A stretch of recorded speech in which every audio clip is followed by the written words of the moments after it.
Deacon Harold Burke-Sivers Walk by Faith Wednesday webinar, where Deacon Harold and guests explore our Catholic faith through passionate discussion. Get ready as Deacon Harold and his diverse guests bring an array of knowledge and life to Catholic teaching.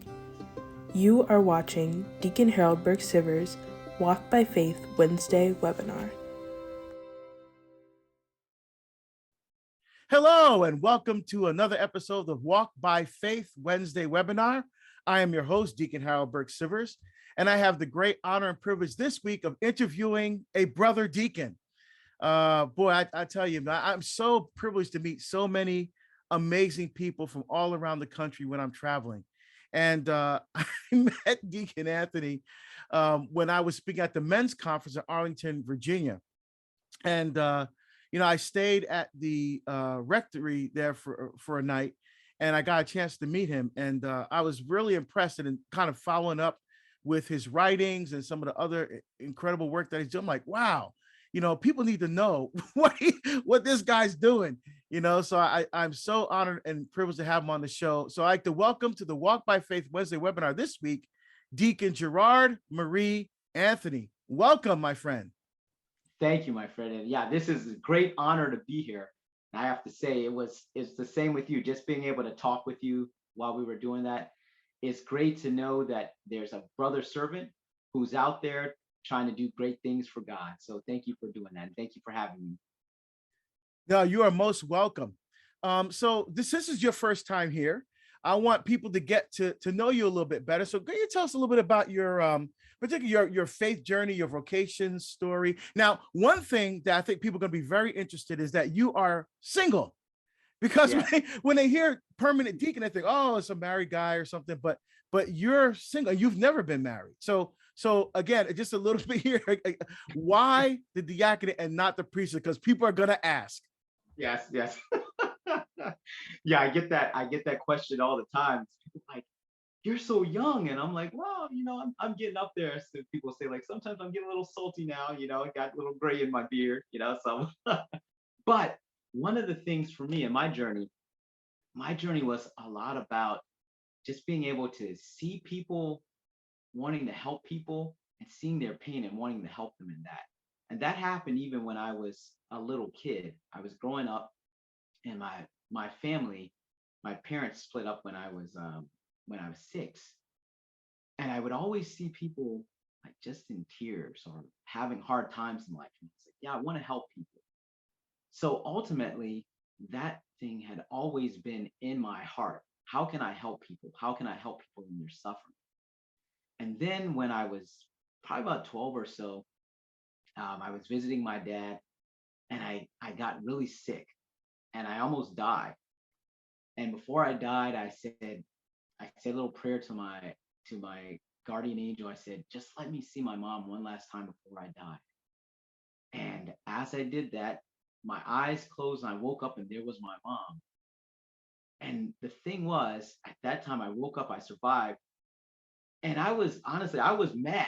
I was mad at God. And I said, dear God, there's so many people that just throw their health away, and mine was taken away from me. And I didn't know this at the time, but there was someone who had overdosed on drugs right in the room with me. And he was like, hey man, you can have the TV tonight. But with that, he started opening up things. He dealt with my anger. And a lot of people that know me, they can't even imagine mad, just because I'm such a happy person. But I really was an angry kid. And as I was growing up with that anger, he sent me to this ICU room. I was walking around, and all these little kids, they had cancer, and it was terminal. And I saw these little kids, and they were just as happy playing with their toys. And it was like an instance of grace just hit me. I said, dear Lord, these kids are going to die, but they're happy. Why can't I be happy knowing that I'm going to live? And because of those kids, I said, I want to live like those little children, being happy, joyful, but also proclaiming the goodness of life. And as I went through college, a little bit more, I took a class on the restoration of the permanent diaconate. And I said, this sounds somewhat like kind of like what I want to do. I wanted to serve the people. Now, the bishop, and this gets into why I was becoming a deacon. The deacon is one of the arms of the bishop. There's an arm of blessing, which is the altar and confession. And then there's the arm of service. The deacon's the arm of service. And I felt I was called to that because I would always get uplifted when I was serving other people, when I was able to just help people. So, like, I have two big apostolates. I have one helping mothers that have had miscarriages and stillbirths, and then another helping the poor and the needy around my area in the diocese. And both of those, I preach a message of you are important regardless of what you have, regardless of your circumstances, but you are loved by God. And with that, that helped me to develop this call to the diaconate. How can I serve my brothers and sisters in the Lord and help them to know their dignity, even amidst the cross? Because when people are carrying their cross, they often feel unloved and that God's abandoned. And I think God made it my mission to say, no, you are not abandoned, you are Oh, loved. that's beautiful, brother. That's beautiful. And we, we have some parallels. My parents also divorced. I was older than you when they split. And I'm asked by young people often, what is it like to be a child of divorce? And I tell them the truth. I said, marriage is a beautiful thing, but it's also the cross. And divorce is when the parents put the cross down and the kids pick it up. Yes, You know, wow. That's yeah, and all four of us kids dealt with it differently. My youngest brother is the one with the anger issues. But he doesn't have that now. He's like you, very yeah. peaceful. But back then, he had a lot of anger, and all four of us dealt with the divorce differently. So, and I'm the only one that's married, that's still married amongst my Okay. siblings. Yeah, 27 years, praise God. Oh, Um, congratulations. yeah, thank you, thank you. And so yeah, so I'm so blessed to know that God has led you on this journey of service. It's the church's service ministry sacramentalized. Yes. So it's not the same as a lay person going out and doing the same thing. And which you hear that a lot, right? Yeah. Um, so that's wonderful. And so just tell us what parish are you at and where are you located? So I'm at St. Timothy's in Chantilly, Virginia. I call us the Dulles Airport Parish because a lot of people, you say Chantilly, they don't know what you're talking about. But a lot of people know Dulles Airport. So if you fly into Dulles, we're right there. So it's a great parish, and we get to see some of the planes come over our parish as they're landing. So it's beautiful. It is beautiful. All right, excellent. Well, today, Deacon Gerard, we're talking about an important issue. One of those sensitive issues or whatever you want to call it. But I think it's very important that we talk about this. I think we talk about this from the perspective of two deacons who are ordained to serve the church, and that's gender ideology. Now, it's just amazing to me that we are where we are with the whole gender ideology thing right now. I mean, just even 20 years ago, I couldn't imagine we'd be where we are now, where in some states there's like 90 different genders and things like that. Yeah. But the Bible is clear, male and female, he created them. But yet the culture is, what I see is, instead of being focused on being made in God's image and likeness, we're trying to create God into our own image and likeness. Yes. So can you talk a little bit about this idea of gender ideology, and what are we talking about here? Are we talking about gender dysphoria, which is the mental disorder, or what exactly are we talking about here? Well, I think, you've said two important things, even as a deacon, and I think it is important as a deacon to be able to talk about this, because a lot of times when you hear this stuff on the news, basically you hear people saying, oh, well, the church are just a bunch of haters. It's like, no, no, no, we're not haters. We're actually lovers because we're made in that image and likeness of God. We're all made for love. And people have this false notion of love. And I would say, even outside of the gender ideology, which I'll talk about in a second, what we mean, at the heart of this issue is the definition of love, because we're all made for love. John Paul II talks about it. We're made to give and receive love. That's what makes us normal human beings. That's why he calls it the personalistic norm. And when we're not loved, this is so important. Even like with me as a celibate deacon, I take this to heart, because with me as a celibate, I show and say, like, look, yes, marriage is beautiful. It is good. But we're not just made for sex. We're made for love. That's the celibate sign. When we say, like, for example, there are lots of people who have had lots and lots of sex, but they're still miserable. And a lot of people, even they think that's what has to hold their marriages together. But the celibate, united to the married person, says, no, we're not just made for sex, we're made for love. Because there are also people who have had lots of sex, but still have had broken hearts. But there are people who have never had sex, but nobody's ever died of no sexitis, right? Right? Nobody's ever died of that. But there are many people that have died and that are hurt from broken hearts. So when we're talking about gender dysphoria, we have to realize, how can we heal the hearts of people that are struggling with some kind of wound of love? And because at the end of the day, that's what's going on. This person wants to be loved, and they're looking for love, but they're looking for it in a wrong way to do so. So those with gender dysphoria, these are people that are struggling with having their minds match up with their bodies. But at the same time, we want to be very clear. We're not saying that that person is bad. We're talking about the ideology or the idea is bad. And why is it bad? Because, and I would say there's four main reasons why this ideology is not only bad, it's very dangerous.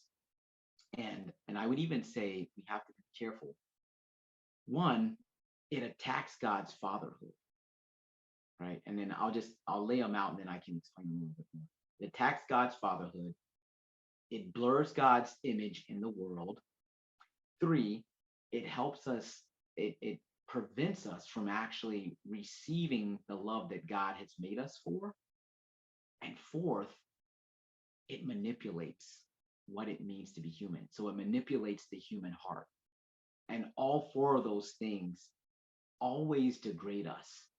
So as a deacon, when we're meant to be servants of the people of God, we can't serve people if we're degrading them, if we're blurring the image of God, if we're literally helping people to attack God's father, because then they see God not as father, a loving father who has made them good, but they see him as a master who's just trying to make their life miserable and doesn't want what's best for them. That kills their relationship with God. And if we're made for love, God who is love, we never find our completeness in it. So we love the person, but we have to make people aware of the ideology or the idea that gender ideology is a good thing, because it's not. It's horrible.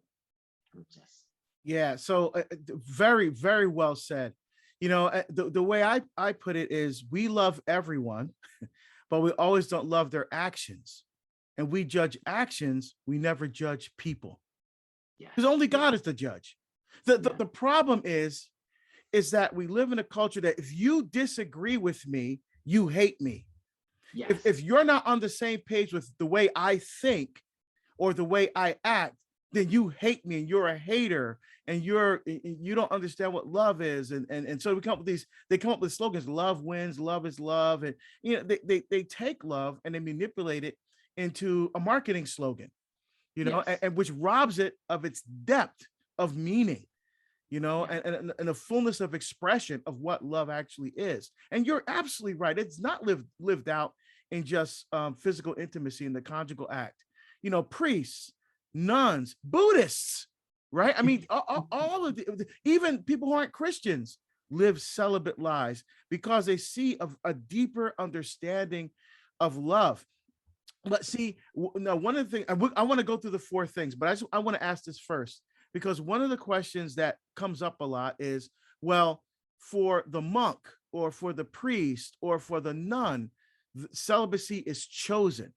For the person with gender dysphoria, you say, well, basically you're telling me I can't act on the way that I'm feeling right now, and so I'm forced to be celibate. How would you respond to that? And then we'll get to the four areas that you talked about, that you outlined. Well, I think ultimately, now here's the thing, because we're all made for love, we can't always control the situations that our life circumstances are. Like, for example, we don't pick our parents, right? I mean, we're born into those situations, but we can choose, because love is an act of the will.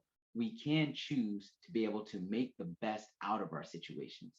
As Romans 12:21 says, do not be overcome by evil, but overcome evil with good. And this is the secret of the cross. No matter whatever cross we may have, all of us have them in this life, but we can either be embittered by them, or we can allow them to help carry us to the happiness that God has made us for, right? So in that sense, we can choose to love in the way that we best can. Now, when you have gender dysphoria, some of the things that's somewhat interesting is a lot of the gender dysphoria, usually it can be temporary. It's not a lifelong cross. Like a lot of teens that go through it, they have studies that they've done this, where 80% of people that aren't put on, like, say, for example, cross-sex hormones, they actually end up going out of it. They call it desisting in about 3 to 5 years. Some of that is encouraged because of environment, a lot of it. But if you have that, if you have this cross, and this is your cross, and you're struggling with that, you can choose to try to bring out a greater good. There are many, many things that you can do as a celibate.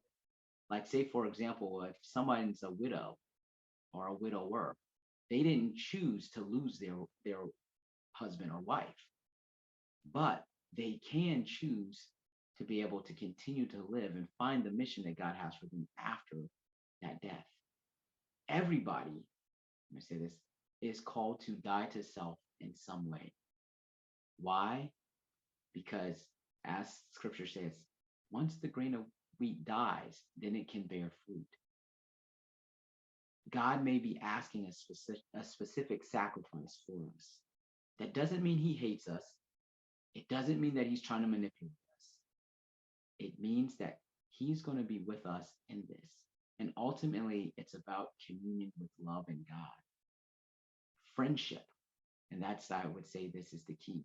You can choose to still have great friends, whether they're same sex or different sex.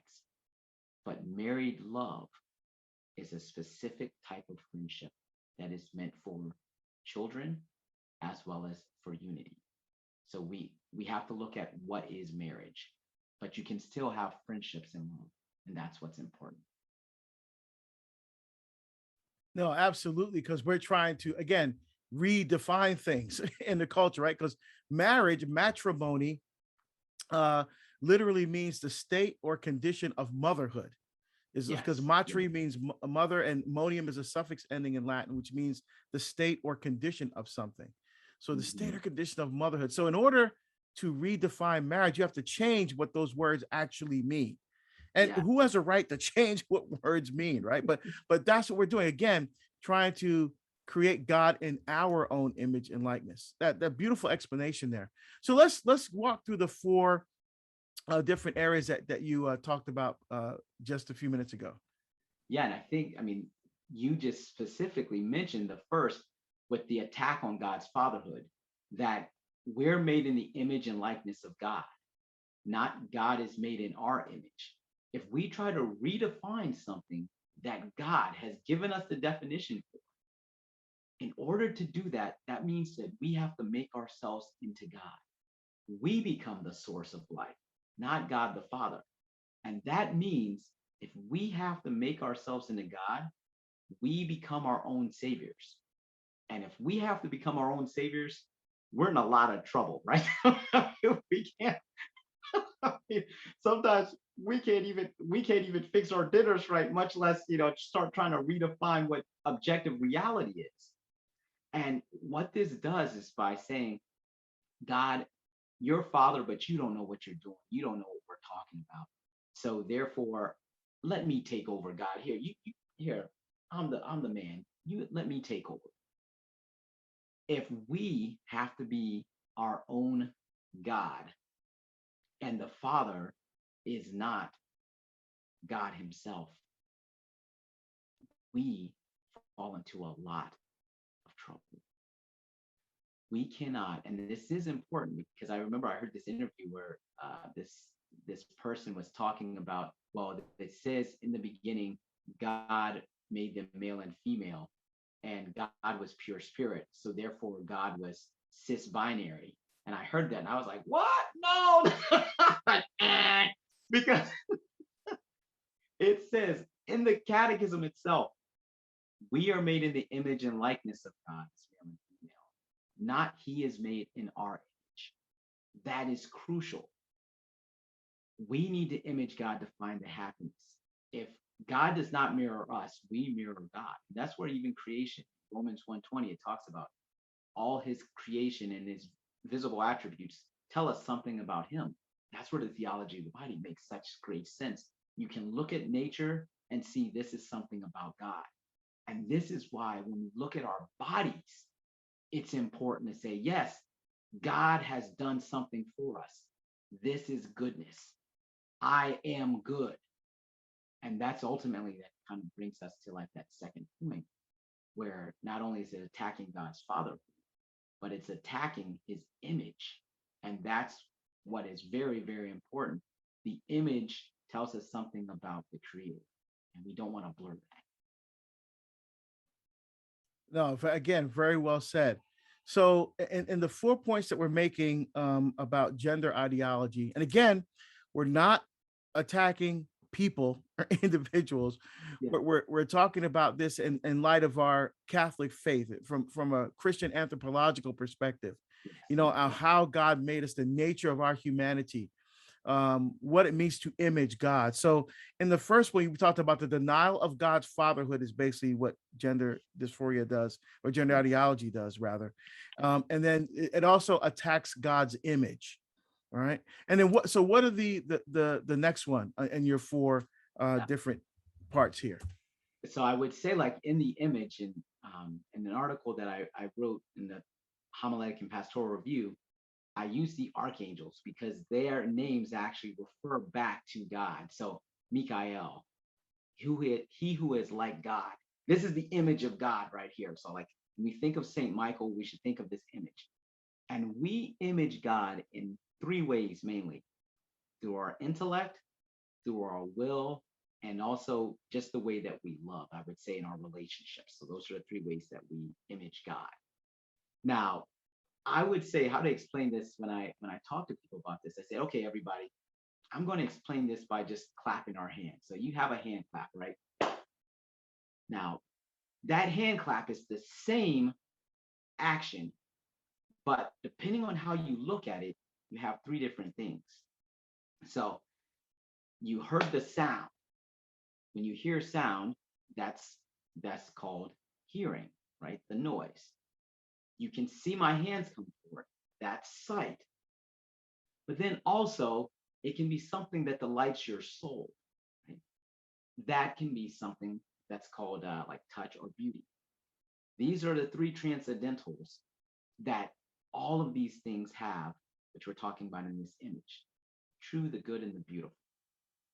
When that's what's beautiful is not connected to what's true and what's good, it no longer becomes beautiful.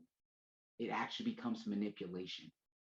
And when you manipulate, especially love, when love is given not in truth, but in manipulation, it becomes a mockery. And this is why we have to be careful about what we're saying with the image and likeness of God. If we're saying objective truth is no longer based on how God has made things, but on what I think, that's a mockery of that image. That image gets blurred. That's relative. I determine what's good and evil. That's in the will.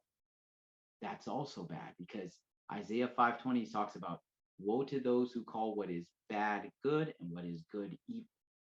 We're saying what God has made, your body Your male and your femaleness is not something that's good, but it's something that's bad, a mistake, a lack of good, what we call theologically as evil.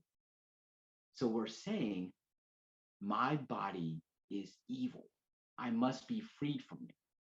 But if we have to be freed from our bodies so that we can have a peace, and I use that in air quotes, that means we have to say God has made us evil in order to become at peace. Hence, this theory naturally leads to atheism, a hatred of God, and also a hatred of self, because we as human beings are both body and soul. So we need to see ourselves as beautiful. And this is this image, being able to see God, because God makes everything beautiful. He says in the creation narratives, it's very good when he looks at man. Creation was going up, he says it's good. But then when he sees male and female, that relationship, that love, he says it's very good. We are very good. And the thing that's very dangerous about blurring this image and likeness of God is we no longer see ourselves as very good. We see ourselves as a mistake, something to be fixed. The people aren't meant to be fixed. They're meant to be loved. And by loving people, we end up fixing the situations around us. And that brings us to one of those things, which we'll get to, accompaniment. Yeah, that's awesome. That's a beautiful, a very simple, and very understandable way to explain the anthropology behind the attack on God's image. Really beautiful, and those and actually the words themselves speak to the reality of what you're talking about, because the word image is salem in Hebrew, which literally, it's a masculine noun, which literally means a shadow that's the outline or representation of the original, right? So if you're standing in the light, you're casting a shadow. The shadow is not you, it's the image, it's the outline, it's the image of you. But and same thing with God. We're not God, right? Yeah. But we have God's, in a sense, image and shadow imprinted onto our souls. So the idea before the fall was that, like you said, we're very good. So we're supposed to be reflecting God. So when we think, we're supposed to be reflecting the mind of God. And when we love, we're reflecting the heart of God. That's a beautiful way of image. And likeness is demuth in Hebrew, which is a feminine noun, which means similar, but spiritually similar, in a sense, not in the physical, but in the depth of our being, right? So right after it says male and female, he created them. So the words themselves for image and likeness are male and female words that actually express the reality. So it's even, that's just, God, our faith is just so awesome. It's just so awesome. So we talked about denying God's fatherhood as kind of the first tenet, and then attacking God's image. What's the next one? So this degrading and manipulation of the person. So now we're going to kind of look at it from a human standpoint. Now, the thing is, if you look at this, because we're made in the image and likeness of God, and I think it was great that you pointed this out, the masculine and the feminine, they're not meant to be either or. It's a both and. And that's really kind of what's at stake here. It's not, even not either or, both and. But what they're trying to do is they're trying to wipe out both of them now. If we have not masculine nor feminine, what are we left with? Neutered. But human nature, to be a human person, means that we cannot be neutered. Our very biology says that every cell in our body is XX or XY.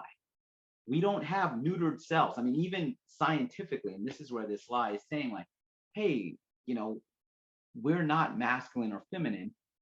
We're just whatever I think. But our very bodies are screaming out saying, no, that's a lie. That's a lie. That's a lie. That's why, like, you would have to take cross-sex hormones even after like a surgery for the rest of your life, because your body's saying, no, I'm male or female.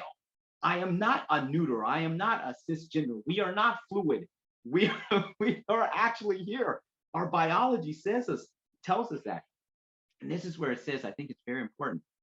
Like 1 Corinthians 6, it talks about, do you not know that your body is a temple of the Holy Spirit and you have been bought with a price? Therefore, it's like, wait for it, glorify God in your body. Your body is what gives the fullness of that image. It's what glorifies God. And because of that, our biology says, look, we are made to glorify God. So we're going to do this. Okay.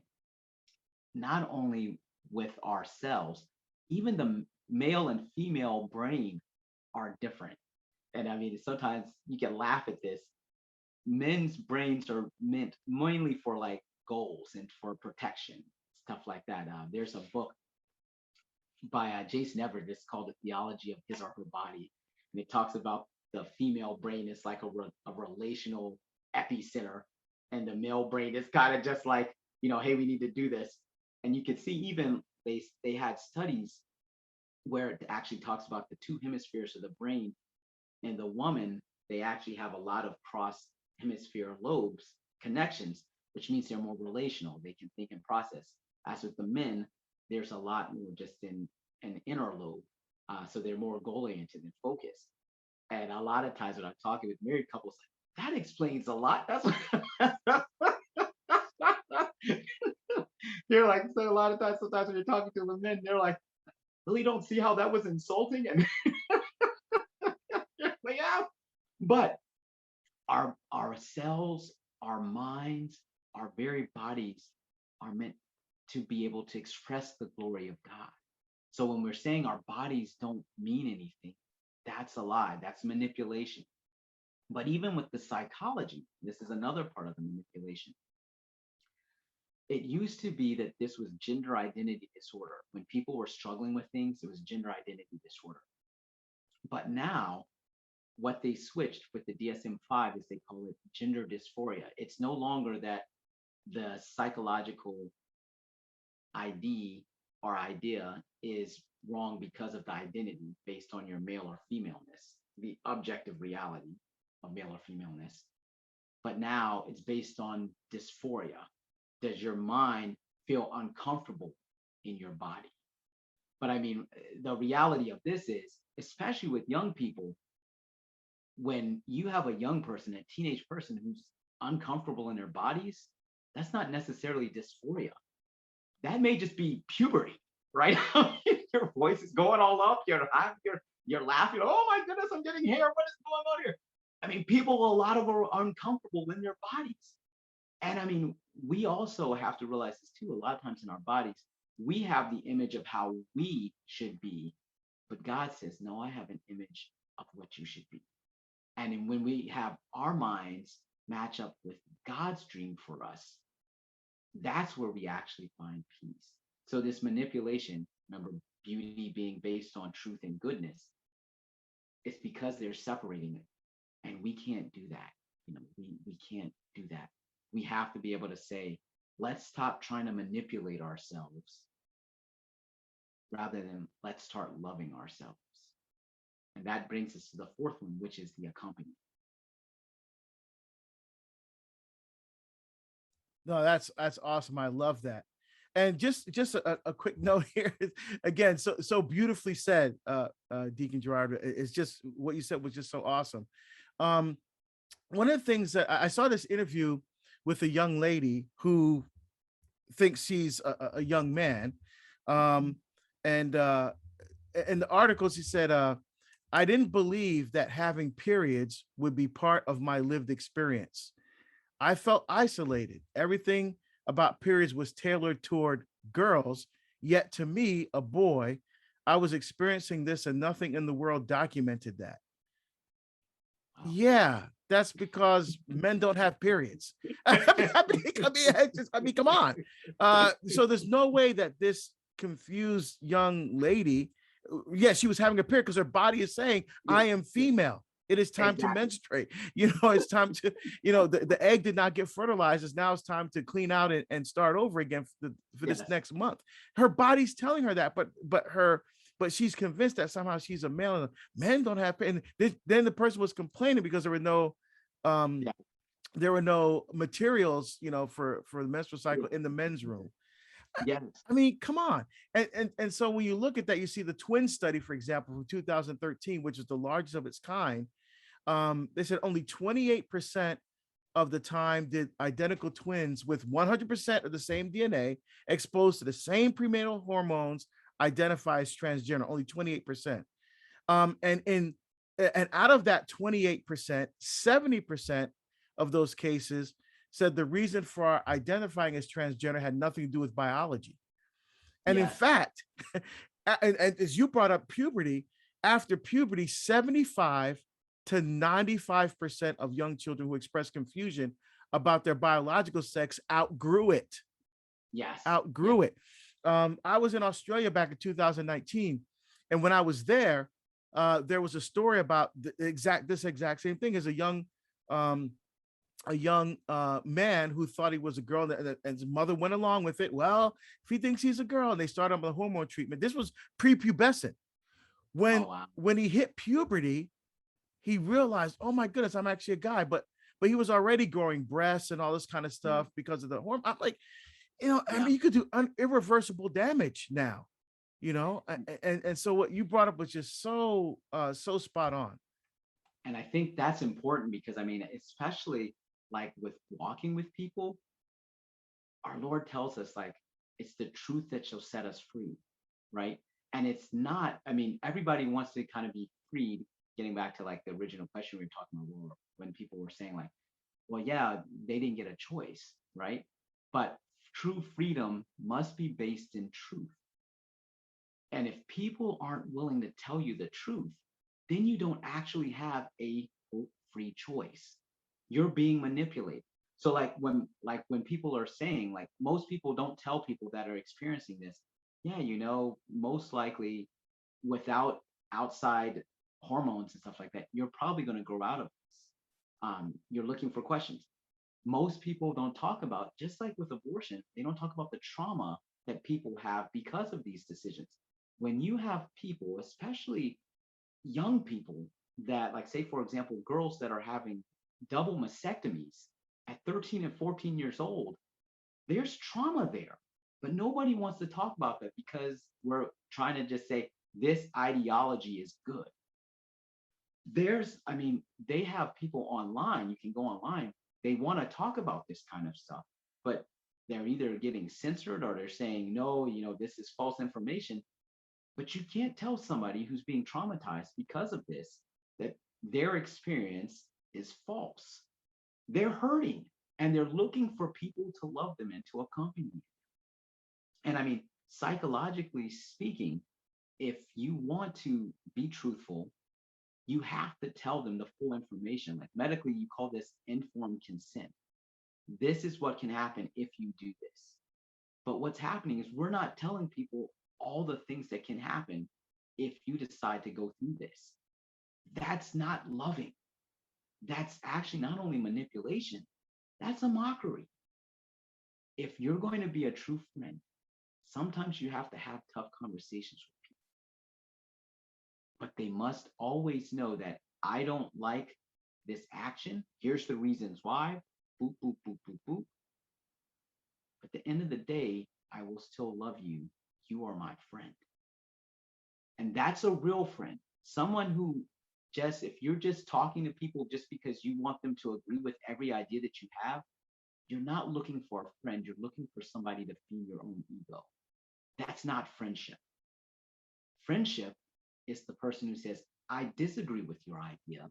I'll tell you why, but I'm still going to walk with you. That's why God says, I have called you friends.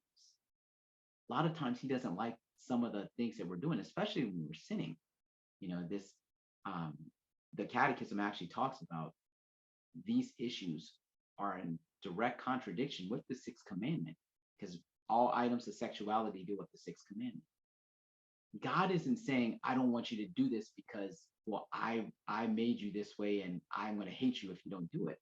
He knows that it's going to hurt us. He loves us. That's why he gave us this objective reality.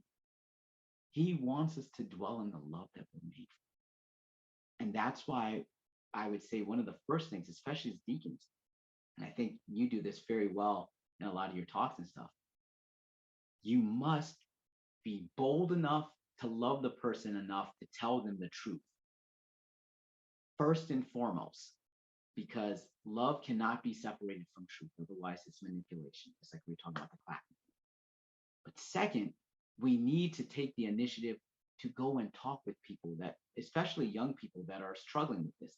Most eighth and ninth graders, just because it's just huge in middle schools and high schools right now, because society is making it such a huge thing. I mean, if you're a girl who may like to hang out with boys, society tells you, oh, well, you must need to become a boy. No, you may just be starting to go through puberty and you're attracted to men now. And the same thing with men that are attracted to women. But we need to seek them out to be able to have people that can talk to them. Because a lot of the reason they're being manipulated is because they have nobody to talk to about this issue. So we need to seek them out. Yeah, I love that. I mean, that's so important. And that's something that, Pope Francis has been emphasizing throughout his whole pontificate, is accompaniment, Yeah. Yes. accompanying people. That's absolutely true. And I think that's this last piece is something that we don't get enough credit for, and we're criticized as Catholics. We, because we disagree with you, that means we don't love you, we hate you. No, we're trying to accompany you because you, as you said so beautifully, we love you enough not to lie to you. Yes. Because Jesus says the truth will set you free. Free to do what? Free to become the person that God created you to be. That's authentic freedom. Yes. And that's exactly what you're talking about. So I love that. So again, just to summarize then, we're talking about this gender dysphoria and gender identity. It's a denial of God's fatherhood. It's attack on God's image. It's manipulation of masculine and feminine. And then this important last piece is accompaniment, right? Yes. That we have to be with people and walk with them. I've done that with people with same-sex attraction, because people say the way that I preach, they have this thing in their head, like, he's just hardline Catholic. I'm unapologetically Catholic, but there was a young man that came into our parish who came to mass, who had never been in our parish before, just felt called by God to show up to church. I grew up Catholic, got to the same-sex lifestyle, and just showed up, heard my homily. When I wasn't even preaching on anything like that, but he just heard the passion and conviction of my preaching and felt that, he wanted to talk to me about his situation. Wonderful, wonderful young man. And he told me his story, and the things he was involved in, and he felt in his core that something was wrong, but everyone kept telling him, that's just who you are. That's your identity. That's just go with it. But it got to a point where he couldn't do that anymore. So he just showed up at church. He didn't know what else to do. So he just went to church. And so I helped him over a series of months, just conversation, just talking, I'm not trying to manipulate him or change his mind or anything. I mean, let's just talk. Let's just hear your story. Let's just walk together in Christ. And it was such a beautiful, powerful experience, and that's the way that we accompany people as Catholics. Yes. And I think that's important because, I mean, even the same way, and I was talking to somebody about this too, similar situation where young people, because I used to teach high school, and a lot of the kids, they would have questions. They'd come into me and, a lot of times they would say, yeah, hey, I have a question about homework. And then they would just open up their heart. And a lot of these kids, when they're talking about who do they talk to, the people that are for the ideology, they pretty much will kind of talk to you once you're doing what they want. But then once you actually finish that, they're nowhere to be found. As people that are called sometimes like haters, because I'm like you, I'm unapologetically Catholic. I will condemn an idea, but I will always love the person. And most of the people, I have people that come from all over, the diocese, even that are non-Catholics, that will come and talk to me about this issue, even racial issues and stuff like that. Because people from word of mouth will say, yeah, Deacon Gerard-Marie or Deacon Anthony, depending on, what organization they know me from, he'll sit there and listen to you. I've cried with these people. And I mean, and I'm sitting there and I'll sit and listen to them for 2 hours. And they know at the end of the day, it's not because I'm trying to get something out of them. Again, people are not meant to be fixed, they're meant to be loved. And when you love them, the other things in their lives tend to get fixed because they know that they're not being just loved for what they can do, but they're being loved unconditionally. And that's how God loves us. And that's what we need to do with this accompaniment. Well, that's awesome, man. That's just beautiful. Honestly, I think this is the best conversation I've ever had with regard to to gender ideology and gender dysphoria. And I'm so excited to be when we post this, that people get a chance to really sit with it, to really listen, to open their hearts to the beauty that you so wonderfully articulated. And so they can come to understand, here is who we are as Catholics, and we love you. God is love. The line I meditate most in adoration in any other verse in the Bible, 1 John 4:16, God is love. And he who lives in love lives in God, and God lives in him. I mean, I could just meditate that for the whole hour adoration. What does it mean to live in God? And then God lives in you, this beautiful exchange of love and life and intimacy and communion. And that's what we're all called to, even our brothers and sisters who are experiencing gender dysphoria, and I just love the way that you articulated that. But man, Deacon Gerard, we're at the end of our time, man. I can't believe it, but we will definitely have you back. No question. I want to talk about, I want to do a show on critical race theory. I want to do some other things with you on catechesis and evangelization. So we're definitely going to have you back. But until then, my friend, where can people go? Like you talked about the article you wrote in Homiletics and Pastoral Review and some of the other things you do. I know you have some videos. Where can people go to get more information about the amazing work that you're doing in the Lord's Vineyard?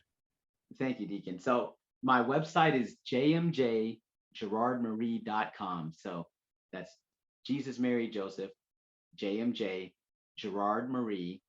There's no dash, just GerardMarie.com. And then they can email me there because I have a contact form there and stuff like that. jmjgerardmarie.com.